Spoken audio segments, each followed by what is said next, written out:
Praise the lord. ఆశ్చర్యకరుడు, ఆలోచనకర్త, బలవంతుడైన యేసు క్రీస్తు ప్రభువు వారి శ్రేష్టమైన పరిశుద్ధ నామంలో ఈ ఉదయకాల సమయపు ఈ ఆరాధనకు నాకు అత్యంత ప్రియమైనటువంటి స్నేహితులారా, మిమ్మలను మీ కుటుంబాలను హృదయపూర్వకంగా మనఃపూర్వకంగా నేను నా ఇంటి వారము ఆహ్వానిస్తూ ఉన్నాము. బాగున్నారా? ఆయన కృప, కనికరము, దయా, వాత్సల్యము, ప్రేమ కలిగిన దేవుడు మన ఎడల మిక్కిలుగా అనుగ్రహిస్తూ ఉన్నారు. ఈ ఉదయాన్ని ఆరాధించు భాగ్యము, ఆయనలో ఆనందించు భాగ్యము కన్న తండ్రి మనకు అనుగ్రహించినందుకు స్తుతించుటకై, ఆయన ఇచ్చిన సజీవ స్థితిలో ఆయనను ఆరాధించుటకై ఆయన పరమ పవిత్రమైన పాదముల యొద్దకు మరొకసారి నేను మిమ్మల్ని ఆహ్వానిస్తూ ఈ ఉదయకాల సమయపు ఈ ఆరాధన ప్రారంభపు ప్రార్థన చేసుకుని ప్రారంభించుకుందాం. పాట పాడుకొని ప్రభును ప్రస్తుతించుకుందాం, వాక్యమును ధ్యానించుకుందాం.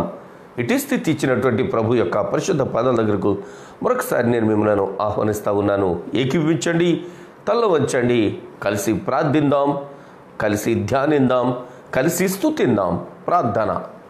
స్తోత్రము స్తోత్రం తండ్రి, గొప్ప దేవ కనికరిస్తున్న మీకు వేలాది వందనాలు తండ్రి. ప్రభా, మీ కృప నిరంతరం మా మీద ఉన్నందుకు మీకు వేలాది వందనాలు, స్తోత్రాలు తండ్రి. ప్రభా, ఈ చల్లటి పూట తండ్రి ప్రభా, మీరు ఇచ్చిన సమయం బట్టి మీకు వేలాది వందనాలు చెల్లించుకుంటూ తండ్రి, మరి ముఖ్యంగా మీ దేని కుమారుడు తండ్రి ప్రభా ఆది కాండాల ద్వారా తండ్రి ప్రభా మాకు నేర్పిస్తున్న పాఠాలను బట్టి మీకు వేలాది వందనాలు తండ్రి. ఆది కాండం ధ్యానించుచునగా తండ్రి ప్రభా ఎన్నో క్యారెక్టర్స్ మాకు చూపించారు తండ్రి ప్రభా. స్తోత్రాలయ స్తోత్రాలయ.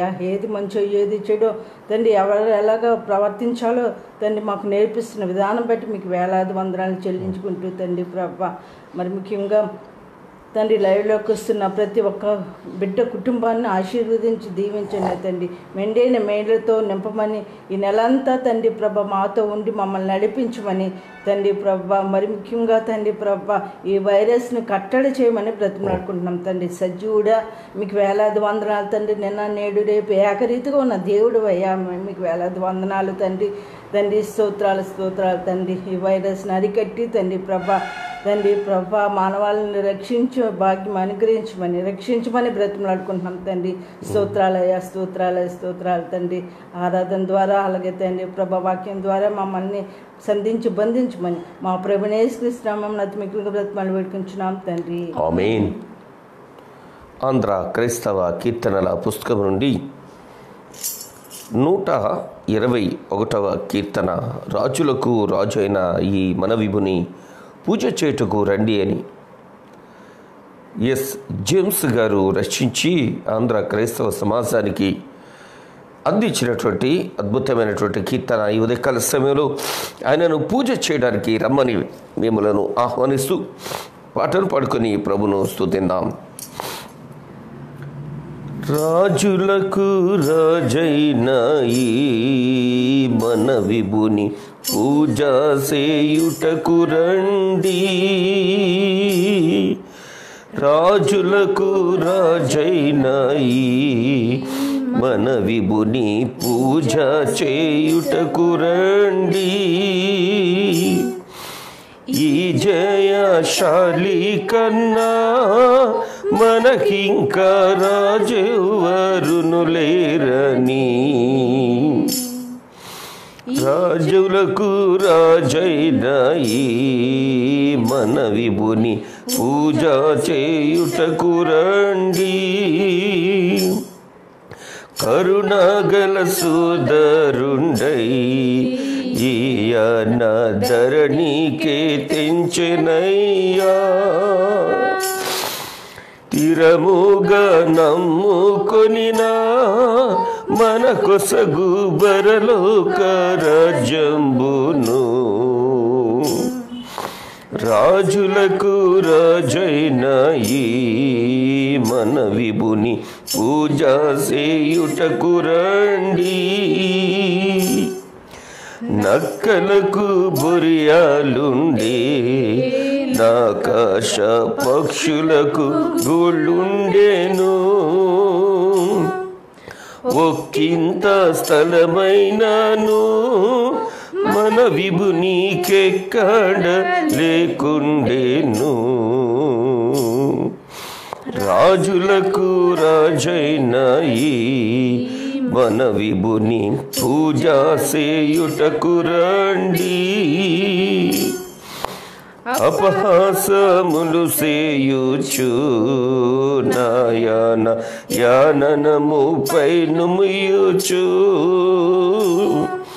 గృపమాలిన సైనికు లందరును నెపములెంచుచుగొట్టిరి, రాజులకు రాజైన ఈ మన విభుని పూజ సేయుటకు రండి, ఈ జయశాలి కన్నా మనకింక రాజెవరును లేరని, రాజులకు రాజైన ఈ మన విభుని పూజ సేయుటకు రండి. హల్లెలూయా. దేవునిచే ప్రేమింపబడి ఆయన కౌగిట్లో భద్రపరచబడినటువంటి దేవుని పిల్లలారా, ఈ ఉదయ కాల సమయ వాక్య ధ్యానము కొరకు మిమ్మలను మీ కుటుంబాలను ఆయన పరిశుద్ధ పాదముల యొద్ద వాక్యము ధ్యానించుటకై ఆహ్వానిస్తూ, ఆది కాండము 35వ అధ్యాయాన్ని మనము ధ్యానం చేస్తూ ఉన్నాము. 35వ అధ్యాయపు చివరి అంకానికి మనం వచ్చిన్నాము. యాకోబు గారి ప్రయాణంలో చివరి మజిలీల దగ్గరకు మనం వచ్చిన్నాము. యాకోబు గారి జీవితము ఆశీర్వదించబడి ఇశ్రాయేలుగా మార్చబడి దీవించబడి వృద్ధి చెందుతూ ఉన్నప్పుడు ఆ కుటుంబంలో వారి జీవితాల్లో జరిగినటువంటి అనేకమైనటువంటి పరిస్థితులను ఈ అధ్యాయంలో మనం చూస్తూ ఉన్నాము. యాకోబు గారు తన ప్రయాణంలో తనకు అత్యంత ప్రియమైనటువంటి ఆయన ప్రియ భార్య, ప్రేమించి వివాహము చేసుకున్నటువంటి రాహేలును కోల్పోయిన స్థితి, ఆయన కుటుంబపు ప్రయాణములో, ఆయన జీవితంలో, ఆయన చేస్తున్న ప్రయాణములో తన కుమార్తె దూరమైన పరిస్థితి, ఆయన ప్రయాణంలో వారితో కలిసి రిబ్కాను చూచుటికై ప్రయాణము చేస్తున్నటువంటి దెబోరాను మిస్ అయినటువంటి స్థితి, ఈ స్థితిగతులన్నిటిలోనూ కూడా ఆయన ఎదుర్కొంటూ నడుస్తూ ఆ ప్రయాణంలో తన యొక్క కుటుంబాన్ని నడిపిస్తున్నటువంటి యాకోబు గారిని మనం చూస్తూ ఉన్నాం. ఈ ఉదయకాల సమయంలో 23వ వచనం నుంచి యాకోబు గారి యొక్క కుటుంబపు పరిచయము మనం చూస్తుంటున్నాం. ఇట్లాగుంది, యాకోబు కుమారులు 12. ఒకసారి ఇక్కడ మనం ఆలోచిద్దాం. యాకోబు కుమారులు గురించి మాత్రమే కనబడతా ఉంది. మరొక కుమార్తె ఉండాలి కదా, ఏమై ఉంటుంది? చాలాసార్లు బైబిల్ చదువుతూ చాలామంది దానిని వక్రీకరించి అర్థం చేసుకుంటున్నారు. వారికి అర్థం కాక వారిని చూస్తూ ఉంటే నాకు జాలి అనిపిస్తుంది. ఎందుకనో తెలిసిన, ఈ పదం చెప్తే మీకు క్లియర్గా అర్థమవుతుందేమో. మనము ప్రయాణం చేస్తుంటున్నప్పుడే ఒక్కొక్క చోట ఒక్కొక్క బోర్డు కనబడుతూ ఉంటుంది. ఆ బోర్డు మీద ఇలా కూడా మీరు చదువుంటారు, ఎదుర ప్రమాదకరమైన మలుపున్నది, జాగ్రత్తగా వెళ్ళండి అనేటటువంటి బోర్డు. స్పీడ్ వెళ్తే ఏమవుతుంది, అటు నుంచి వచ్చేది ఏదో కొట్టుద్ది, అక్కడనే అయిపోతాం. ఒకవేళ ఇలా కూడా మనం తలంచవచ్చు, మలుపు పెట్టమని ఎవడు చెప్పాడు, బోర్డు పెట్టమని ఎవడు చెప్పాడు అని. మలుపు పెట్టాలని కాదు, అక్కడున్న పరిస్థితులను బట్టి అది అట్లాగే తిప్పబడ్డది. ఒక కొండ ఉండొచ్చు, వాగుండొచ్చు, లోయ ఉండొచ్చు, పరిస్థితిని బట్టి తిప్పబడ్డది. తిప్పబడినప్పుడు అక్కడ ప్రమాదం ఉంది సుమా, జాగ్రత్త అని అక్కడ బోర్డు పెట్టడం జరిగింది. బైబిల్లో చాలా సంఘటనలు చూస్తుంటే యాకోబు గారు బిడ్డల గురించి పరిచయంలో ఆయన యొక్క కుమార్తె కనబట్టలేదు అంటే ఆయన యొక్క కుమార్తె షెకెములో ఆగిపోయి ఉంటుంది. ఆమె పేరు దీనా అని మనం ఆలోచన చేసాం. దీనా గురుండి మనం చూచినప్పుడు షెకెములో చెరపబడి షెకెములో ఆగిపోయినటువంటి దీనాను మనం చూస్తుంటున్నాం. రాహేలును చూస్తూ ఉంటే మార్గంలో నడుస్తూ ఆమె ఆగిపోయిన పరిస్థితిని చూస్తుంటున్నాం. దెబోరాను చూస్తూ ఉంటే కనీసం బేతేలకు కూడా రాకుండా ఆగిపోయిన పరిస్థితిని మనం చూస్తుంటున్నాం. దేవునిచే ప్రేమింపబడుతున్న దేవుని పిల్లలారా, పరిశుద్ధ బైబిల్ గ్రంథం చదివేటప్పుడు కొన్ని ఆలోచింపజేసే సంఘటనలు, కొన్ని అసహ్యకరమైనటువంటి పరిస్థితులు చూస్తూ ఉంటాం. ఎందుకు దేవుడు అసహ్యకరమైనటువంటి పరిస్థితులు అక్కడ రాయించారు అంటే, అరే బాబా, నువ్వు ఈడికలాగా బ్రతకరా, ఈమెకలాగా బ్రతకరా, ఇలా జీవించకరా అని మనకు బుద్ధి చెప్పడానికి అక్కడ రాయబడి ఉన్నాయి. నేనంటాను, ఆ పదాలు, ఆ పరిస్థితులు, అట్టి స్థితులు అక్కడ రాసి ఉండకపోతే మనము మరింత విచ్చలవిడిగా బ్రతికేవాళ్ళం. అర్థమవడానికి చెప్తాను. ఇప్పుడు దీనా ఆ దేశపు కుమార్తెలను చూడవెళ్ళింది అని చూచాము. లోకంలో తిరిగింది, లోకస్తురాల్లో తిరిగింది, లోకంలో ఉన్నదాన్ని ఆశించింది, లోకంలో ఉన్న రీతిగా బ్రతుకుదాము, కొత్త విధానాలు నేర్చుకుందాము అనుకున్నది, తన జీవితాన్ని నాశనం చేసుకున్నది. నేనంటాను, మనకిచ్చినటువంటి స్వాతంత్ర్యాన్ని చక్కగా యూటిలైజ్ చేసుకోవాలి, అంతేకాని దానిని పాడు చేసుకోకూడదు అంటా నేను. ఇది అర్థం అవడానికి ఈ మాటలు చెప్తే మీకు అర్థమవుతాయి అని నేను చెప్తుంటున్నా. చూస్తుంటున్నాం, గత 2-3 రోజులుగా అత్యంత క్రూరమైన భయంకరమైనటువంటి వార్తలు మనం వింటా ఉన్నాం. యవ్వన కుమార్తెలను ఉత్తరప్రదేశ్ అనేటటువంటి రాష్ట్రంలో ఆ కుమార్తెలు చెరిపివేయబడి, చెరచబడి, నాలుకలు కొయ్యబడి, వెన్నెముకలు విరగ్గొట్టబడి, పెరాలసిస్ అయినటువంటి పరిస్థితికి వచ్చి చంపబడినటువంటి దౌర్భాగ్యమైన పరిస్థితి. అక్కడ ప్రభుత్వాలు వారి గురించి జాగ్రత్తలు తీసుకోకుండా కనీసం ఆ బాడీస్ కూడా ఆ తల్లిదండ్రులకు అప్పగించకుండా తగులబెట్టేస్తున్నటువంటి పరిస్థితి. ఎంతటి దౌర్భాగ్యమైనటువంటి పరిస్థితి మనకు దాపురిచ్చిందండి, ఈ దేశానికి దాపురిచ్చిందండి. వింటుంటే సిగ్గుచేటైనటువంటి పరిస్థితి. ప్రపంచ దేశాలన్నీ కూడా భారతదేశపు ఈ పరిస్థితిని చూసి ఉమ్మేస్తున్న పరిస్థితి, ఉమ్ముతున్న పరిస్థితి. నిన్నటి దినాన్ని గాంధీ గారు జన్మదినాలు ఘనంగా జరిపారు. మన దేశపు అనేక మంది నాయకులు గొర్రె చర్మము కప్పుకున్నటువంటి తోడేళ్ళటి నాయకులు, ఎక్కడ లేని భక్తి చేసిన వాళ్ళందరికీ ఆ విగ్రహాలకు దండలు వేస్తా ఉన్నారు. దండేసేటటువంటి నాయకుడు ఒక్కడైనా ఆ చిన్న కుమార్తెను చంపినటువంటి వారిని దండించండి అనేటటువంటి పదం వచ్చుద్దేమో అని ఎదురు చూసాం. ఒక్కడిగా కొట్టి ఒక్కడు కూడా మానవత్వం లేకుండా మృగాల్లాగా జీవిస్తున్నటువంటి నాయకత్వాల్లో మనం బ్రతుకుతుంటున్నాం. మన కుమార్తెలను మనమే భద్రం చేసుకోవాలి. గాంధీ గారు అన్నట్ట, ఆడపిల్ల అర్ధరాత్రి భారతదేశంలో స్వతంత్రంగా తిరగలిగితేనే నిజమైన స్వతంత్రం వచ్చిందని. అర్ధరాత్రి ఏం కర్మండి, పట్టపగల తిరగడానికే లేదు. తల్లి కూతుళ్ళు వెళ్తూ ఉంటుంటే తల్లిని నెట్టివేసి కూతుళ్ళని ఎత్తుకుపోయి చెరుపుతొట్టున్నటువంటి దినాలు, దౌర్భాగ్యమైనటువంటి పరిస్థితులు మనకు దాపురిచ్చాయి. ఈ దేశాన్ని కుటుంబము కలిగినటువంటి వ్యక్తులు పరిపాలిస్తే చక్కగా సుభిక్షంగా ఉండేదేమో. బంధాలు కానీ బాంధవ్యాలు కానీ తెలవనటువంటి మూర్ఖుల చేతుల్లో ఈ దేశాన్ని పెడుతుంటున్నారు ప్రజలు కూడా.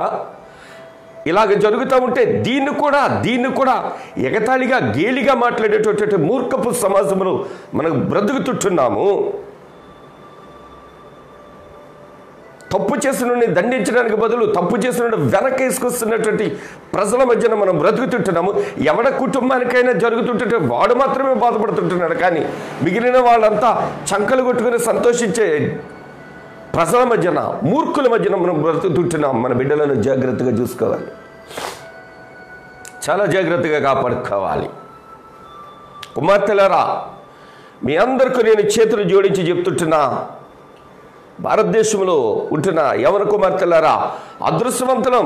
మనం తెలుగు రాష్ట్రాల్లో ఉన్నాము, కొంతవరకు చాలా సేఫ్ జోన్లో ఉన్నాము. అట్లాంటి మూర్ఖులు ఏలేటటువంటి పరిస్థితిని కల్పించొద్దు అని నేను మీకు చేతులు జోడించి అంటా ఉన్నాను. మీరు చాలా జాగ్రత్తగా ఉండండి, ఈ దేశంలో చాలా జాగ్రత్తగా ఉండండి. నేను ఎందుకు ఈ ఉదయకాల సమయంలో ఇంత వేదంతో మాట్లాడుతుంటున్నానంటే, ఆడపిల్లలంటే చాలా చులకన అయిపోయింది ఈ దేశంలో, చాలా చులకనగా చూస్తుంటున్నారు. కుమార్తెలకు విలువలేనటువంటి స్థితిని కలిగి ఉంటా ఉన్నాం. దీనా ఒంటరిగా తిరిగింది, ఆమె చరిత్ర లేకుండా పోయింది. చాలా జాగ్రత్త. ఇలాంటి సందర్భాలు నేను జ్ఞాపకం చేస్తున్నాను అంటే మీరు చాలా జాగ్రత్తగా ఉండాలి అని నేను మీకు తెలియచేయడానికి మాత్రమే, మీరు తెలుసుకొని జాగ్రత్తగా ఉంటారని మాత్రమే నేను తెలియజేస్తుంటున్నాను. చాలా జాగ్రత్త, చాలా జాగ్రత్త, చాలా జాగ్రత్త. అడవుల్లోనన్నా మనము స్వేచ్ఛగా సంచరించొచ్చేమో,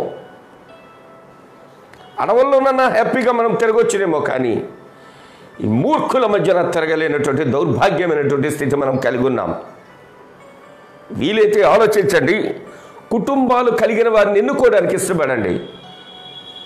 వారికి మాత్రమే బంధాలు, బాంధవ్యాలు, బాధ్యతలు తెలుసుంటాయి. వాళ్ళు మాత్రమే క్షేమం గురించి ఆలోచించగలరు. మూర్ఖులకు ఓటు వేయమాకండి, వాళ్ళని ఎన్నుకోమాకండి. వాళ్ళని ఎన్నుకుంటే ఎట్లాంటి దౌర్భాగ్యమైన పరిస్థితి మన గుమ్మాల దగ్గర కూడా వస్తుంది. షెకెములో తిరుగుతుంటున్నటువంటి ఎవరి కుమార్తెను అక్కడ పరిపాలిస్తున్నటువంటి పరిపాలకుడు కుమారుడే చెరిపేస్తే సంధి చేసుకోవడానికి వచ్చాడు. బుద్ధి లేనటువంటి ఆ కుమారుడిని ఇలాంటి దౌర్భాగ్యమైన పని చేస్తావరని ఆ తండ్రి నరికాతలు పాడేయకుండా అని వెనకేసుకొచ్చాడు. తన జాతిని నాశనం చేసుకున్నాడు. ఈరోజు నేను అంటా ఉన్నాను, ఒక దైవజనుడిగా భారభరితమైనటువంటి హృదయాలతో ఎవరి కుమార్తెల పక్షంగా నేను మాట్లాడుతుంటున్నాను. ఇలాంటి మూర్ఖులకు నాశనమే ముందు వచ్చుద్ది. ఇప్పుడేదో చంకలు గుద్దుకోవచ్చు కాక, ఇప్పుడేదో సంతోషించవచ్చు కాక, ఇప్పుడేదో ఆనందించవచ్చు కాక, మా చేతిలో ప్రభుత్వం ఉంది, మా చేతిలో అధికారం ఉందని ఎవరి కుమార్తెను కాల్చిన రీతిగా ఇంకా అనేక మందిని, ఇంకెంతమందిని తగలెట్టేశారు అది ఆ రాష్ట్రంలో. ఇంకెంతమంది అసూలు బాపారు అక్కడ కుమార్తెలు, ఇంకెంతమంది తల్లిదండ్రులు గర్భశోకముతో ఏడుస్తుంటున్నారు. ఈ ఉదయం వాక్యం దగ్గర నా ఎవరి కుమార్తెలారా చాలా జాగ్రత్త, చాలా జాగ్రత్త. రాహేలు గురించి మనం ఆలోచిస్తుంటున్నాం. బేతేలు వైపు వస్తున్న రాహేలు బేతేలు దాటిన తర్వాత ప్రాణానికి పోగొట్టుకుంది. ఎందుకో తెలిసిన, ఈ లోకాచారాలు విడిచిపెట్టలేదు కనుక. పరలోకం వెళ్ళాలి అంటే, కనాను చేరాలి అంటే ఈ లోకాచారాలు విడిచిపెట్టాలి. ఈ లోకాచారాలు విడిచిపెట్టగా తన ప్రాణాన్ని కోల్పోయినటువంటి పరిస్థితి. దిబోరా గురించి మనం ఆలోచన చేస్తే కనీసం బేతేలు వరకు కూడా రాకుండా ప్రాణాన్ని కోల్పోయినటువంటి స్థితిని మనం చూస్తుంటున్నాం. ఆమె ఇక లోకస్తురాలేమో, కనాను వెళ్ళాలి అంటే చాలా జాగ్రత్తగా నడవాలి. 23వ వచనములో యాకోబు కుమారులు 12. యాకోబు జస్స కుమారుడగు రూబేను, షిమ్యోను, లేవి, యూదా, ఇస్సాకారు, జబూలూను వీరు లేయా కుమారులు. రాహేలు కుమారులు యోసేపు, బెన్యామీను. రాహేలు దాసి అయిన బిల్హా కుమారులు దాను, నఫ్తాలి. లేయా దాసి అయిన జిల్ఫా కుమారులు గాదు, ఆషేరు.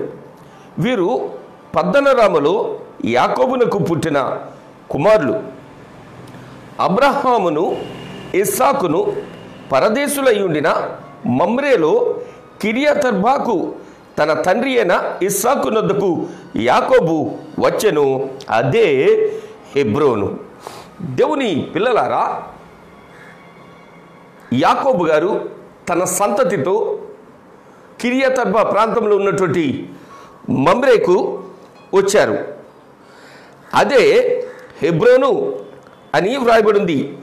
28వ వచనాన్ని మనం చూడగలిగితే, ఇస్సాకు బ్రతికిన దినములు 180 సంవత్సరములు.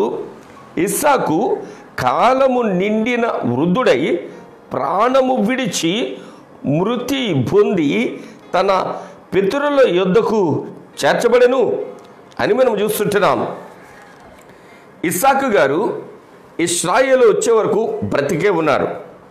ఒక విషయం మనం చూస్తూ ఉంటే, ఒక విషయం మనము ఆలోచిస్తూ ఉంటే, 27వ అధ్యాయంలో మొదటి వచనాన్ని గనక మనము గమనం చేయగలిగితే, ఇస్సాకు వృద్ధుడై అతని కన్నులకు మందదృష్టి కలిగినప్పుడు రెండవ వచనం మనం తిరిగి చూద్దాం. అప్పుడు ఇస్సాకు, ఇదిగో నేను వృద్ధుడను, నా మరణ దినము నాకు తెలియదు, కాబట్టి దయచేసి నీవు నీ ఆయుధములైన నీ అమ్ముల పొద్దుతో వెళ్ళి వేటాడి చక్కని భోజనం తీసుకురా, నేను వృద్ధుడను, నా మరణ దినము నాకు తెలియదు. 27వ అధ్యాయంలో మనం చూస్తుంటున్నాం. ఎక్కడి వరకు? 35వ అధ్యాయము చివరి వరకు కూడా ఇస్సాకు గారు బ్రతికే ఉన్నారు. 27వ అధ్యాయంలో నాకు కళ్ళు కనపట్లేదు, నేను ఎప్పుడు చచ్చిపోతా నాకు అర్థం కావట్లేదు, నేను చచ్చిపోకముందే నీ చేతి వంట తినాలని ఉంది, తెచ్చిపెట్టు అని అడిగారు ఇస్సాకు గారు. ఆయన జీవితము 27వ అధ్యాయము దగ్గర నుంచి ఆలోచన చేస్తూ ఉంటే యాకోబు గారు ఆ ఇంట నుంచి పారిపోయి 21 సంవత్సరాల నుంచి 25 సంవత్సరాల దగ్గరలోకి తిరిగి ఆయన దగ్గరికి వచ్చాడు. అప్పటి వరకు క్షేమంగా ఉన్నారు ఇస్సాకు గారు తన కుమారుని చూడడానికి. తన కుమారుని చూసిన తర్వాత కొంతకాలం పోయిన తర్వాత అక్కడ మృతి పొందినట్లుగా మనం చూస్తూ ఉన్నాం. ఇస్సాకు గారి తలంపు వేరైంది, దేవుని యొక్క ఉద్దేశం వేరైంది. ఇస్సాకు గారి చిత్తం వేరైంది, దేవుని చిత్తం వేరైంది. ఈ ఉదయకాల సమయంలో యాకోబు సంతతి గురించి ఆలోచిస్తూ ఇస్సాకు గారిని మనం చూస్తుంటున్నప్పుడు ఇస్సాకు గారు తన మునిమనుములను కూడా చూచుండొచ్చు. ఎందుకని అంటే రూబేను అప్పటికే తను ప్రాయం వచ్చిన వాడిగాను బహు బుద్ధిహీనుడిగా, క్రూరుడిగా, మూర్ఖుడిగా కనబడతా ఉంటాడు. ఒకసారి 35వ అధ్యాయంలో 22వ వచనాన్ని మనం చూడగలిగితే, ఇశ్రాయేలు ఆ దేశంలో నివసించుచున్నప్పుడు రూబేను వెళ్ళి తన తండ్రి ఉపపత్ని అయిన బిల్హాతో శయనించెను, ఆ సంగతి ఇశ్రాయేలునకు వినబడెను. దౌర్భాగ్యమైనటువంటి బ్రతుకుతున్నటువంటి రూబేన్ను మనం చూస్తుంటున్నాం. దౌర్భాగ్యుడిగా బ్రతుకుతున్నటువంటి రూబేన్ను మనం చూస్తుంటున్నాం. ఇంతటి దౌర్భాగ్యమైనటువంటి జీవితం జీవిస్తున్నటువంటి రూబేను పక్షముగా ఇశ్రాయేలు గారు ఆ మాట వినిన తరువాత ఆయన మౌనంగా ఉండిపోయాడు, ఖిన్నుడైపోయాడు, బాధపడతా ఉన్నాడు. ఇదే విషయం 34వ అధ్యాయము 5వ వచనంలో కూడా చూస్తుంటున్నప్పుడు షెకెము తండ్రియగు హమెరు యాకోబుతో మాట్లాడుటకు అతని యొద్దకు వచ్చాను అని మనం చూస్తుంటున్నాం. అతని దగ్గరకు వచ్చేసరికి యాకోబు గారు ఏం చేయాలి అంటే, నీ కొడుకు నా కుమార్తెను చెరుపుతాడా అని ఇతడు ఎదురెళ్ళి గొడవాడి ఏదో చేయాలి. కానీ 5వ వచనపు చివరిలో మనం చూడగలిగితే తన కుమారులు పశువులతో పొలములలో నుండినందున వారు వచ్చు వరకు మౌనంగా ఉండిపోయాడు. తన జీవితంలో జరుగుతున్నటువంటి ప్రతి శోధనను కూడా మౌనంగా భరిస్తూ ఉన్నాడు ఆయన. ఈయన మౌనంగా ఉంటే దేవుడు చూస్తూ ఊరుకోడు. ఒకవేళ ఈయన చేతిలో పడితే కనుక ఆ షెకెము ప్రాంతపు ప్రజలు బాగుండేదేమో, ఒకరితోనే అయిపోయేదేమో. కుమారులు వచ్చే వరకు మౌనంగా ఉన్నాడు. అది షెకెములో ఉన్నటువంటి ప్రజల నాశనానికి కారకమయ్యింది. ఇక్కడ రూబేను విషయం కూడా చూస్తుంటే రూబేను విషయంలో కూడా ఆయన మౌనంగానే ఉన్నాడు. ఆయన ఏమాత్రము కూడా ఆయన ఆ కుమారుణ్ణి ఏదో అనాలి అని ఆలోచించట్లేదు. 49వ అధ్యాయం ఆదికాండములో 3వ వచనంలో మనం చూడగలిగితే, రూబేను నీవు నా పెద్ద కుమారుడు, నా శక్తియు నా బలము యొక్క ప్రథమ ఫలమును, ఔన్నత్యాతిశయమును బలాతిశయమును నీవే. నీళ్ల వలె చంచలుడవై నీవు అతిశయము పొందవు. నీ తండ్రి మంచం మీదకి ఎక్కితివి, దానిని అపవిత్రము చేసితివి, అతడు నా మంచం మీదకు ఎక్కెను అని ఇశ్రాయేలు తన బిడ్డలను దీవించుటకు పిలిచినప్పుడు పెద్ద కుమారుడికి దీవెనలకు బదులు అతడు చేసినటువంటి తప్పును జ్ఞాపకం చేస్తూ ఉన్నారు ఇశ్రాయేలు గారు. ఇక కొద్దిసేపట్లో ఇశ్రాయేలు కనుమూసే ముందట తన బిడ్డలైనటువంటి వారిని పిలిచి, ప్రథమ కుమారుణ్ణి జ్యేష్ఠ కుమారుని పిలిచి, నీవు జ్యేష్ఠుడవు, నా బలానికి ప్రతిఫలానివి, నా అతిశయానికి కారకం నువ్వే అని నేను నిన్ను అతి గారాభంగా పెంచా. నువ్వేం చేశావు? నాకు అవమానాన్ని తెచ్చావు, నాకు తీరని అవమానకరమైనటువంటి మచ్చను నువ్వు మిగిల్చావు అని తండ్రి కుమారుణ్ణి ఆశీర్వదించడానికి బదులు తన బాధను ఇప్పుడు వ్యక్తం చేస్తుంటున్నారు.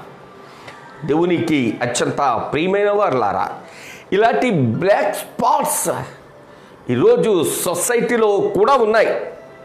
మీకు తెలిసినా, న్యూస్ ఫాలో అవుతూ ఉంటే మొన్నటి కొద్ది దినాలకు పూర్వం నాకు ఒక న్యూస్ వచ్చింది. ఒక ఆమె ఒక వ్యక్తిని విడాకులు తీసుకునేటట్టు ఒక వ్యక్తిని వివాహం ఆడితే కొంతకాలం వారి ఇరువురు సజావుగా కాపురం జరిగిన తర్వాత ఆ చేసుకున్న ఆమె ఇతడికి విడాకులు ఇచ్చి ఇతడికి ముందు భార్యకు పుట్టినటువంటి కుమారుణ్ణి ఈమె వివాహం చేసుకుని పోయిందట. ఎంతటి భయంకరమైనటువంటి పరిస్థితి ప్రపంచంలో ఉందండి. మనం చూస్తుంటున్నాం. ఈ భయంకరమైనటువంటి విషయాలు ఎప్పుడో ఈ కాలంలో జరుగుతున్నటువంటి విషయాలను పరిశుద్ధ బైబిల్ గ్రంథం ఎప్పుడో జ్ఞాపకం చేసింది. దీనిని మననం చేసుకుంటూ మనము మన కుటుంబాలను చాలా జాగ్రత్తగా కాపాడుకోవాలి, చాలా జాగ్రత్తగా జీవించాలి. ఈ అధ్యాయంలో ఈ చివరి అంకానికి వచ్చినప్పుడు భయంకరమైనటువంటి సన్నివేశాలు మనం చూస్తుంటున్నాం. రాహేలు మృతి పొందడం, దెబోరా మృతి పొందడం, రూబేను అసహ్యకరమైనటువంటి కార్యాలు చేయడం, ఇట్టి స్థితి కూడా కలిగి ఉండి ఇట్టి స్థితిలో ఉన్నటువంటి గాయముతో, బాధతో, వేదనతో శోధింపబడుతున్నటువంటి యాకోబు గారు మాత్రము ఈ పరిస్థితుల్లో ఎక్కడ ఆగిపోవట్లేదు. ఆయన గమ్యము మాత్రం కనాను మాత్రమే. ఎలాగైనా నా తండ్రిని చేరాలి, ఎలాగైనా నా తండ్రి యొద్దకు చేరాలి, ఎలాగైనా నా తండ్రిని కలవాలి, ఎలాగైనా నా తండ్రిని ముఖాముఖిగా చూడాలి అనేటటువంటి ఆ ఒక్క ఆలోచన మీదే ఆయన తన ప్రయాణాన్ని కొనసాగిస్తూ హెబ్రోనుకు ఆయన చేరిపోయారు. ప్రభుకు మహిమ కలుగును గాక. ఏ శోధన కూడా ఆయన ఆపలేకపోయింది. తన ప్రియ భార్య మరణించినను కానీ, తన తల్లి యొక్క దాది మరణించినను కానీ, తన కుమారుడు అవమానకరమైన పరిస్థితి కల్పించినను కానీ, తన కుమార్తె చెరచబడి ఆ దేశంలో విడిపోయినా కానీ ఏ స్థితి కూడా ఆయన ప్రయాణాన్ని ఆపలేకపోయింది. ఈ ఉదయకాల సమయంలో మన గురి పరము వైపు ఉండాలి, కానీ పరిస్థితుల వైపు ఉండకూడదు అని నేను చెప్తుంటున్నా. మన గురి కలువరి నాథుడైన కరుణామయుడైనటువంటి యేసుక్రీస్తు ప్రభువు వారి యొక్క శిలువ వైపే ఉండాలి, కానీ ఈ లోకములో ఉన్నటువంటి కలవరం వైపు ఉండకూడదు అని నేను ప్రభు పేరిట మీకు బ్రతిమలాడుతూ ఉన్నాను. ఈ లోకంలో ఉన్న కలవరం వైపు నువ్వు గనక గురి పెడితే నీకు కన్నీరు మిగులుద్ది. కరుణామయుడు, కలువరినాథుడు, కలువరి శిలువనాథుని యొక్క శిలువ వైపు నీ కన్నులు ఎత్తితే కనుక పరలోకంలో నీ కళ్ళు తెరచబడతాయి. ఈ ఉదయకాల సమీప వాక్యము దగ్గర ప్రియ స్నేహితులారా, మన గురి ఏంటి? మనకుంటున్న పరిస్థితులు ఏంటి? మనకుంటున్నటువంటి స్థితిగతులు ఏంటి? వాక్యమై ఉన్న దేవుడు మనతో మాట్లాడుతుంటున్నప్పుడు మన కుటుంబాలను జాగ్రత్తగా చూసుకోవాలి అనేటటువంటి బాధ్యతను మనం గుర్తెరగాలి. బాధ్యత లేని తల్లిదండ్రులుగా మనము ఉండరాదు. చాలామంది తల్లిదండ్రులు సంపాదన మీద ఉన్నటువంటి ఆలోచన దేవుడు అనుగ్రహించినటువంటి సంతతి మీద ఉండట్లేదా? సంపాదన మీద ఉన్నటువంటి శ్రద్ధ సంతతి మీద ఉండట్లేదు. ఈ ఉదయకాల సమయంలో దేవుడు అనుగ్రహించినటువంటి బహుమానము, దేవుడు అనుగ్రహించినటువంటి స్వాస్థ్యము మీద మనం చాలా శ్రద్ధ చూపించాలి, చాలా భద్రంగా కాపాడుకోవాలి. ఎప్పుడైతే అట్టైనటువంటి శ్రద్ధ మనము కలిగి ఉంటామో మన కుటుంబాలు, మన బిడ్డలు కూడా క్షేమముగా, కంఫర్ట్గా, ఉన్నతి అయిన స్థితికి వస్తారు. ఎప్పుడైతే అశ్రద్ధ కలిగి ఉంటామో చిన్న భిన్నమైపోతుంది, విచ్ఛిన్నమైపోతుంది, భయంకరమైనటువంటి పరిస్థితులు ఎదుర్కోవలసి వస్తుంది. యాకోబు గారి జీవితంలో చివరి 23వ వచనం నుంచి 35వ అధ్యాయంలో మనం చూస్తూ ఉంటే అతని సంతతి 12 కుమారుల గురించి లిఖించబడినటువంటి సందర్భాన్ని మనం చూస్తుంటున్నాం. 12 కుమారులు వారంతా కలిసి హెబ్రోన్లో కనబడతా ఉన్నారు. తన తండ్రి దగ్గర కనబడతా ఉన్నారు, ఇస్సాకు గారి దగ్గర కనబడతా ఉన్నారు. ఈ ఉదయకాల సమయంలో తప్పు చేసినటువంటి వారు పరితాపం పొందాలి, తప్పు చేసినటువంటి వారు పశ్చాత్తాపం పొందాలి, తప్పు చేసిన వాడు ఖచ్చితంగా శిక్షింపబడాలి. అట్టి రీతిగా మనము తీర్మానము చేసుకుంటే ముందుగా మన బిడ్డల గురించి ప్రభు పాదాల దగ్గర, ప్రభా నా బిడ్డలను మంచిగా పెంచు, జ్ఞానము నాకు అనుగ్రహించు. ఒక్క మాటను నేను చెప్పి వర్తమానం ముగిస్తాను. యోబు గ్రంథంలో చూస్తూ ఉంటే యోబు గారు బిడ్డలు ప్రతి దినము కూడా చక్కగా సంతోషిస్తూ ఆనందిస్తూ ప్రభువులోనే వారు జీవిస్తున్నాను. కానీ యోబు గారు తెల్లవారక ముందే వారి బిడ్డల పక్షంగా బలి అర్పించి, ప్రభువా ఒకవేళ రాత్రి నా బిడ్డలు ఏమైనా తాగి కానీ తిని కానీ మత్తులై మీ నామానికి అవమానకరమైన మాటలు ఏమైనా మాట్లాడారేమో, మీ నామానికి అవమానకరంగా ఏమైనా చేశారేమో, నా ముఖం చూసి నా బిడ్డలను క్షమించవా, నా బిడ్డలను కనికరించవా అని ప్రభు యొక్క పరిశుద్ధ పాదాల దగ్గర ప్రార్థించి బిడ్డల పక్షంగా వేడుకునేటటువంటి భక్తి కలిగినటువంటి వ్యక్తిగా యోబు గారిని మనం చూస్తూ ఉంటాము. దేవుని పిల్లరా, మనము మన బిడ్డల పక్షంగా ప్రభు యొక్క పాదాలు కన్నీటితో తడపాలి. ఎప్పుడైతే అట్టి రీతిగా మనము తడుపుతామో, ప్రార్థిస్తామో, ప్రాధాయపడతామో ఉన్నతమైన ఉజ్వలమైనటువంటి భవిష్యత్ పరిశుద్ధాత్మ దేవుడు మన బిడ్డలకు ఆయన కౌగిట్ల భద్రపరిచి అనుగ్రహిస్తారు. ఎప్పుడైతే అవివేకంగా, ఎప్పుడైతే సంపాదన మీద మాత్రమే మనము దృష్టి పెట్టి, ఎప్పుడైతే సంతతి మీద మనము నిర్లక్ష్యం కలిగి ఉంటామో వారే మన కన్నిటికీ కారకమవుతారు. మన జీవితానికి, మన ప్రయాణానికి, మన పరలోకపు ప్రయాణానికి లేక మన అభివృద్ధికి ఆటంకంగా మారతారు. ఉదయకాల సమీప వాక్య ధ్యానములో యాకోబు తన కుమారులతో కలిసి రావచ్చుగాక హెబ్రోనుకు, కానీ మార్గంలో చాలా చాలా చాలా కృషించిపోయేటటువంటి పరిస్థితిని ఆ బిడ్డలు కల్పించారు. ఈ ఉదయం నీ బిడ్డలు ఎలా ఉన్నారు? నీ జీవిత భాగస్వామి ఎలా ఉన్నారు? నీ కుటుంబం ఎలా పెరుగుతుంటున్నారు? బిడ్డల విషయంలో జాగ్రత్తగా ఉండాలి సుమా, బిడ్డల విషయంలో శ్రద్ధ కలిగి ఉండాలి సుమా, బిడ్డల విషయంలో ప్రభు యొక్క పాదాల దగ్గర బాధ్యత కలిగి ప్రార్థించాలి సుమా, మన బిడ్డలను భక్తిలో పెంచాలి సుమా, మన బిడ్డలకు క్షేమము వచ్చే రీతిగా, మన బిడ్డలకు ఆశీర్వాదకరమైన జీవితము వచ్చే రీతిగా మనపూర్వకంగా కుటుంబం అంతా ఏకీవించి ప్రార్థించి ప్రభుల వారి నుంచి దీవెనకరమైనటువంటి పరిస్థితిని అందుకున్న రీతిలో ఈ ఉదయకాల సమీప వర్తమానం విన్నటువంటి ప్రతి ఒక్కరు కూడా ప్రార్థన చేద్దాం. ప్రభువా, మా కుటుంబాలను, మా బిడ్డలను బలపరచండి, దీవించండి, ఆశీర్వదించండి, మీరు చేయండి. మా కుటుంబాల ద్వారా మీరు మహిమ పొందండి. మా కుటుంబము అంతయు మీ పరలోక రాజ్యపు వారసత్వం పొందుకున్న రీతిలో మమ్మలను మీ కృపా కౌగిట భద్రపరచండి తండ్రి అని ప్రాధాయపడదాం. తలవచ్చుదాం, ప్రార్థన చేద్దాం.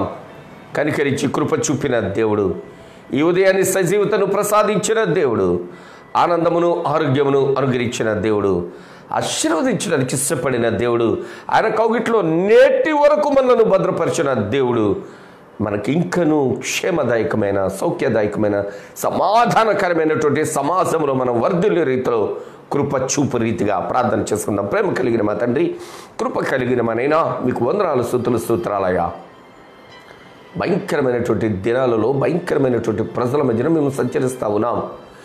ఎప్పుడు ఏ కీడు ఏ వైపు నుంచి వచ్చిందో తెలవనటువంటి స్థితిలో మేము బ్రతుకుతా ఉన్నాము. కనికరించండి, కృప చూపించండి, ఆదరించండి, ఆదుకోనండి, హక్కుని చేర్చుకోనండి, ఆశీర్వదించండి రాజా. నైనా ఈ దేశపు వార్తలు వింటున్నప్పుడు గుండె చెదిరిపోతా ఉంది.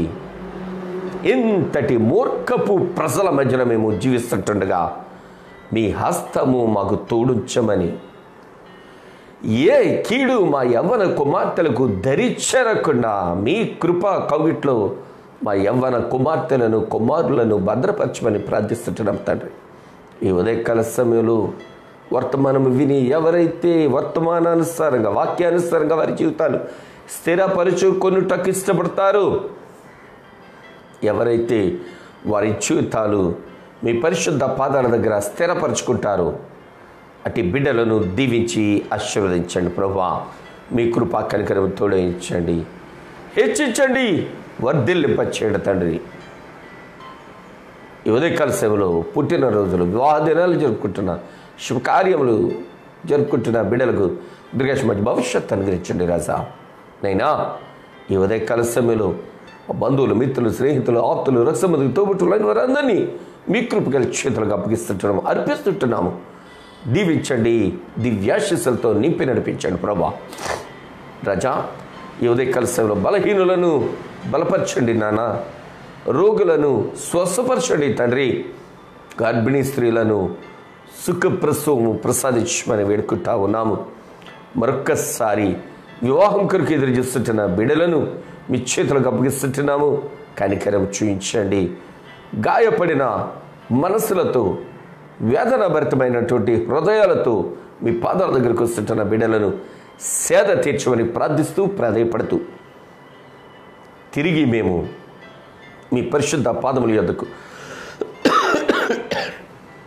రేపు ఉదయకాల సమయపు ఆరాధనలో చేరు పర్యంతము కృప కనికరంతో నింపి బలపరిచి నడిపించమని మహిమను, ఘనతను, ప్రభావమును మీకే ఆరోపిస్తూ యేసు క్రీస్తు ప్రభువు వారి అతి శ్రేష్టమైన పరిశుద్ధ నామంలో ఈ మనవులు మీకు సమర్పించి ప్రార్థించి అడిగి వేడుకొని మీ నుండి ఆశీర్వదింపబడుతున్నాము తండ్రి. ఆమేన్. ప్రభు తండ్రి అయిన దేవుని ప్రేమ, ప్రభువును రక్షకుడు యేసుక్రీస్తు వారి కృప, పరిశుద్ధాత్మ దేవుని యొక్క అన్యోన్య సహవాసం, కాపుదల, భద్రత, సంరక్షణ మనకు, మన కుటుంబాలకు నిండుగా, మెండుగా, తోడుగా, నీడగా, అండగా, దండిగా ఉండి కనికరించి ఆయన కౌగిట్లో భద్రపరిచి కాపాడును గాక. ఆమేన్, ఆమేన్, ఆమేన్. అందరికీ వందనాలు స్నేహితులారా. రేపు ఉదయం పునరుత్థాన దినపు ఆరాధనకు 6 గంటలకే మిమ్మలను ఆహ్వానిస్తూ తప్పక వాక్య ధ్యానం కొరకు వీకున ఆయన పదల దగ్గరికి వద్దాం, కలిసి స్తుతిద్దాం, ఆయన చే ఆశీర్వదింపబడదాం. అంతవరకు ఆయన కృప కనికరపు కాపుదల మెండుగా మనకు, మన కుటుంబాలకు తోడై ఉండును గాక. ఆమేన్, ఆమేన్, ఆమేన్. May God bless you all.